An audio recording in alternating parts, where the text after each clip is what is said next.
Fala galera, tudo bem? Hoje nós estamos aqui e o programa vai ser de uma forma diferente.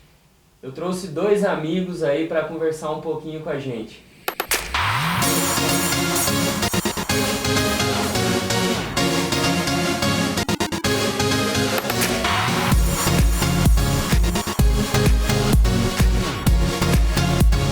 Bom, hoje nós estamos aqui com os meus amigos, o Rafa. E aí galera, beleza? E o Neto. E aí pessoal? E hoje a gente vai conversar um pouquinho sobre como é ser solteiro nesse tempo, né? Até aqui a gente sempre fala de relacionamento, mas nunca trouxemos nenhum homem para dar uma visão dele de como é ser solteiro nesse tempo. E eu queria começar perguntando para vocês, como é hoje, né, no atual sistema que nós vivemos, ser solteiro com a idade de vocês é praticamente assinar uma carta de ser gay. Como é que é para vocês encarar isso diante das pessoas? Pra mim é assim, algo bem diferente, né, cara? Conviver numa sociedade que tá acostumado a viver só em base de namoro e não sabe esperar, não sabe se segurar, entendeu? Convivo na faculdade muito com isso, né? No meu dia a dia, quando eu vou pra faculdade, o pessoal me pergunta, cara, como que é isso? No serviço também, tenho muitas experiências, quando eu trabalhava em um lugar, ficavam perguntando se eu era gay mesmo, porque todos eles olhavam para as meninas e eu não olhava, entendeu? Eu respeitava. Até que um dia perguntaram pra mim assim, cara, no meu primeiro dia de serviço, você não vai olhar pra essa menina não? Daí cutucou o outro companheiro que tava junto. Daí ele falou lá, cara, ele não tá olhando pra menina. E os caras mexendo.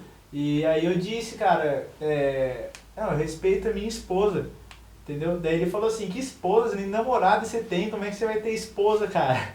Daí eu falei assim pra ele, eu respeito ela porque Deus já conhece ela, eu ainda não conheço.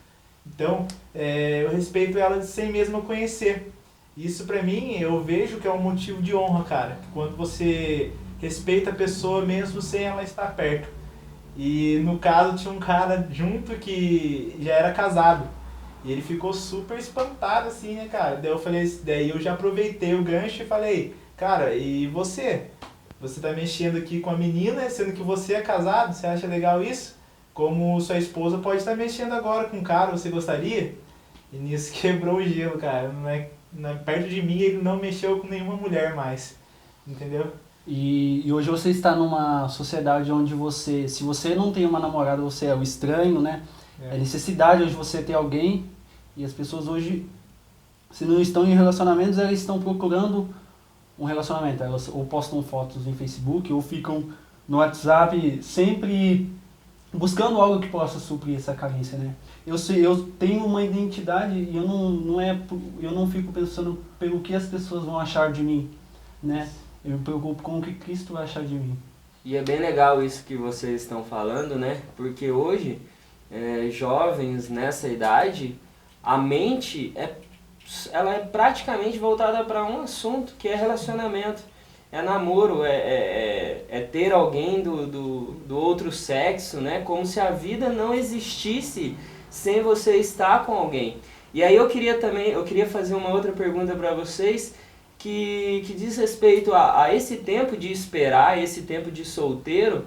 Qual é o foco hoje de vocês? O que vocês fazem com a vida de vocês? Já que vocês entenderam, né, que tudo tem um tempo e que chegará o tempo do relacionamento, como é que vocês gastam, investem os dias e o tempo de vocês nesse processo de esperar pelo casamento?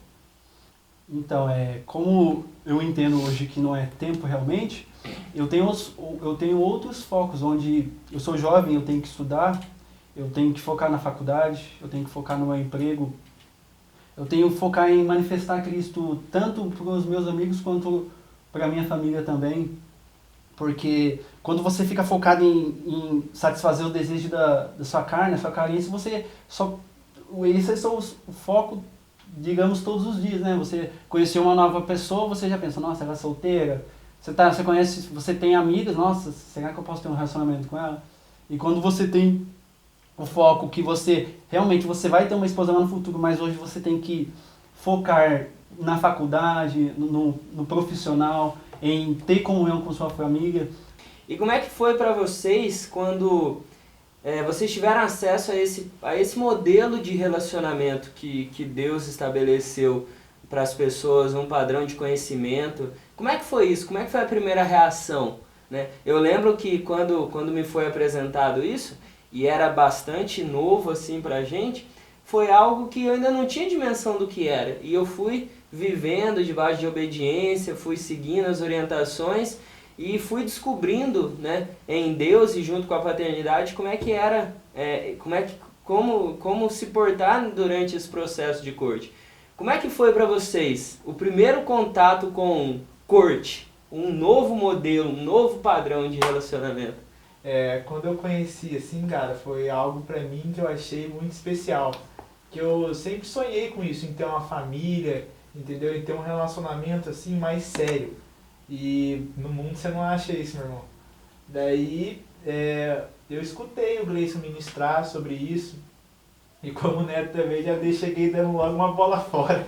Cheguei e falei pro Gleison, e aí, Gleison?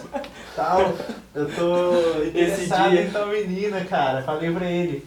E nisso o Gleison catou e falou pra mim, né? Esse dia foi bem legal, porque a hora que o Rafa veio pra me contar de quem que ele tava interessado, cara, aí eu não sabia qual a cara que eu fazia, porque eu sabia que a pessoa que ele veio falar já tava, de certa forma, comprometido com alguém. Mas e ele tava chegando na igreja, mas eu achei muito legal esse dia, mas foi um dia bastante engraçado. Sim, foi. Foi daí eu cheguei e falei pra ele, né?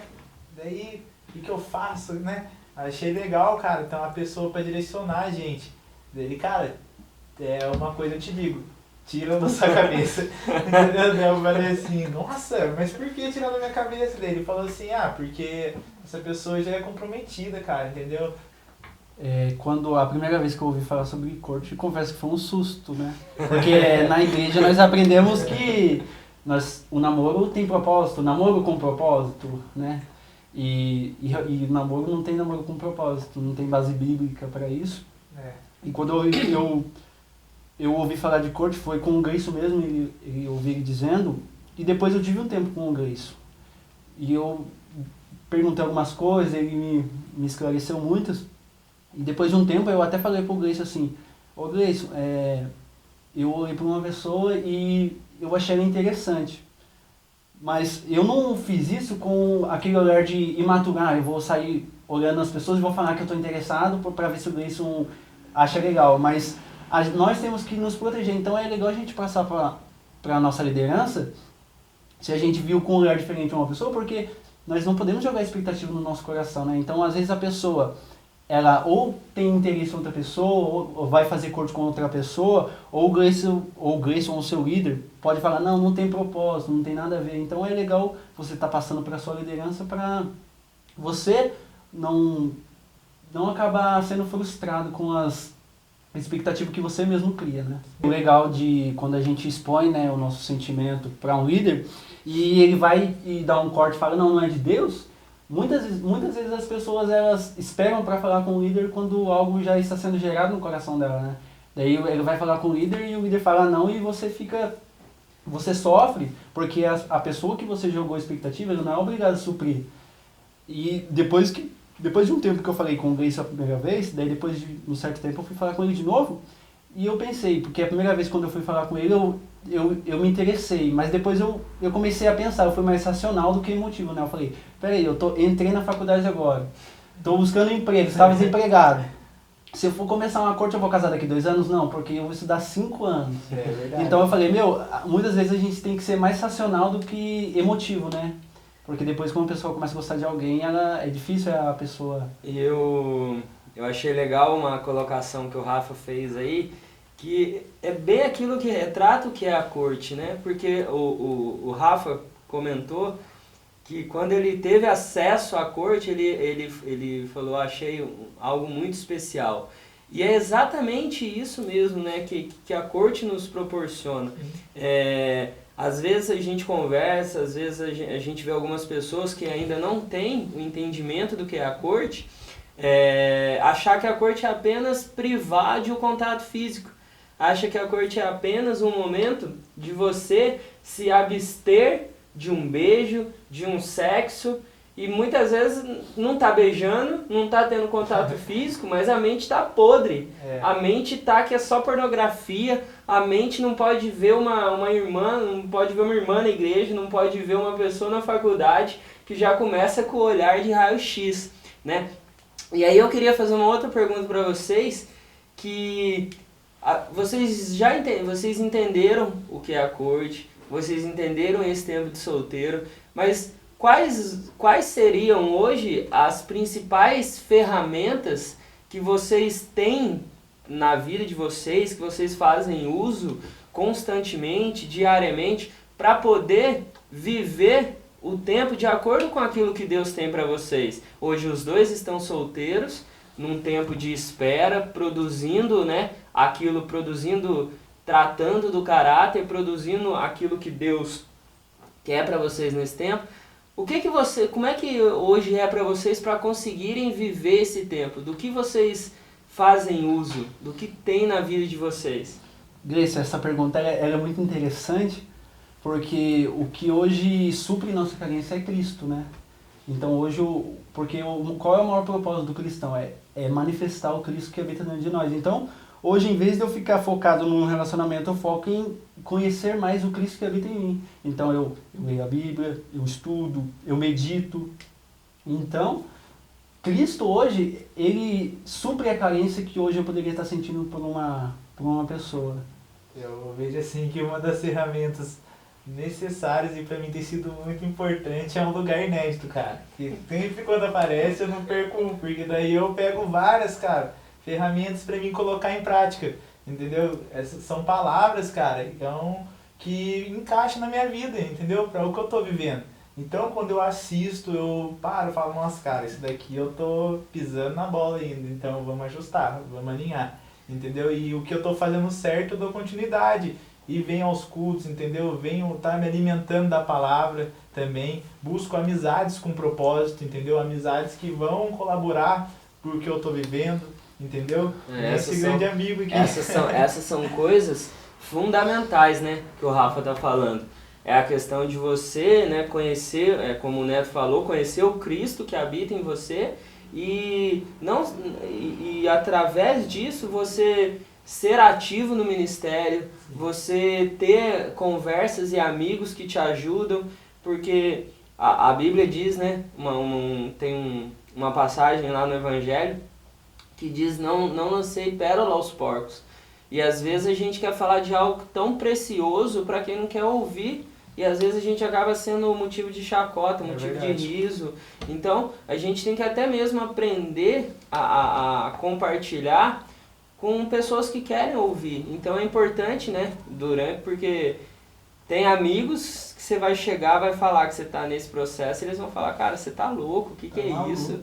Então é muito top entender essas ferramentas, né, de estar no corpo, de viver a paternidade. E Gleice, uma coisa legal que você falou sobre paternidade, tem muita gente que começa certo, mas não continua certo, né? Um exemplo. Eu estou interessado numa pessoa, eu procuro a minha liderança, daí eu vou e exponho o meu sentimento, a necessidade, e beleza, daí eu pago de maduro porque falei com a minha paternidade, mas fica meses sem continuar tendo um relacionamento com o seu líder.